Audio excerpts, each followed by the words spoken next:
some dog breeds where it's like we want to make a dog that is this size, that stands this way, and it looks like this. It's kind of more an evolutionary process. The Sawtelle family is trying to breed dogs based on what I would call a behavioral pedigree instead of a physical pedigree. They don't care what color the dog's coats are. They don't care how tall the dog is. There's no physical breed standard for a Sawtelle dog. However, there are rigorous behavioral standards, and one of the things that's different about the way the Sawtelles work is that they raise the dogs to maturity before they place them with owners. In fact, the Sawtelle dogs are very much raised the way service dogs are raised. They go through a lot of tests, a lot of training. The training is, I think, ingenious in many cases, and it's meant to develop the dog's sense of companionship. And as a result of 50 or 60 years of breeding, selecting the most excellent dogs along those dimensions have resulted in this other breed. But you can't see how they look because they could look a number of different ways. They're not physically overspecified the way a lot of dog breeds are right now. If you brought a Martian down and showed him a bunch of animals, and showed him, and in there was a Chihuahua and a Great Dane and a Spaniel, I mean, they would never know that that was the same creature. They're so completely, freakishly different. There's more physical variation in dogs than any other animal. In terms of size, in terms of the shapes of their bodies, and so on, they have a very flexible genome. As a cat owner, I think that's just part of their pathetic need to make us happy, that they're willing to bend their genes to whatever we want. You want me to be a short little thing? Okay. You want me to be big? I can do it. I mean, that's... Well, thank goodness no single individual dog can do that. No, they are absolutely unique in the animal world in that way.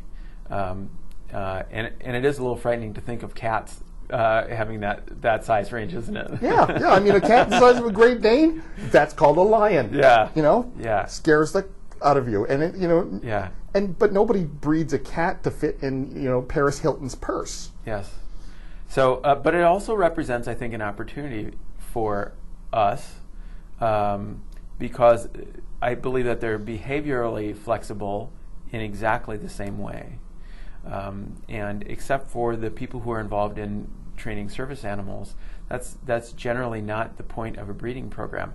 Now, the way that the Sawtelles raise and train their dogs is actually based on two different very famous efforts. One being the Fortunate Fields breeding project, which led to the formation of the Seeing Eye program. In the story, Edgar's grandfather corresponds with an invented third author of a book called Working Dogs, which actually is a real book, and it did document the Fortunate Fields breeding program. So it's certainly possible. There are great successes in that area. I also think it's almost an untapped potential at this point. Very impressive first novel. Thank you. And you know what I find most impressive about it was my favorite section was the one that didn't have the Hamlet section. So I'm wondering if that's, maybe your confidence will be such that you won't be looking to some other model for plot, and that you can just go and do it on your own. Is that me being a little patronizing? Well, I think you've mistaken why I drew on Hamlet. There's only one reason to put anything in a novel as a writer, because it takes a long time to write, and that is because you're interested in it and you want to learn more about it. I got exposed to Hamlet early on, let's put it that way, and it made an impression on me. It sort of sunk in as one of those archetypal stories in my life. So I'm just interested in it, and that's the only reason why it's there. I tried to subvert the story as much as I could. If you were to analyze this text, you'd find that most of it has nothing to do with Hamlet. A very small fraction of it rendezvous with that story that we know at certain points, but it begins at a different place. There are when Hamlet, for instance, goes to England, he disappears off stage and comes right back on. that's 20% of this novel. It's exactly when Edgar runs off into the Schwamigan forest. And I believe that every story draws on old stories. Can't help but. You can't help but do that. So if you're going to do it, better to know that you're doing it, and better to do it consciously. One of the things that's very interesting to me is that people often forget to mention that this story draws very heavily on the Jungle Book. Yes, that's true. There are sections of it quoted even. There's sections of it quoted, and there's only 2 words from Hamlet quoted in this whole novel. But the Jungle Book is Edgar's corollary to what's going on, and that's the story that he returns to. And I'm equally fascinated with the Jungle Book, and it's included in this story for exactly the same reason. I'm interested in it. I wanted to think about it more. I wanted to learn about it more. I can't wait to read what you come up with next. Are you at work on the second one?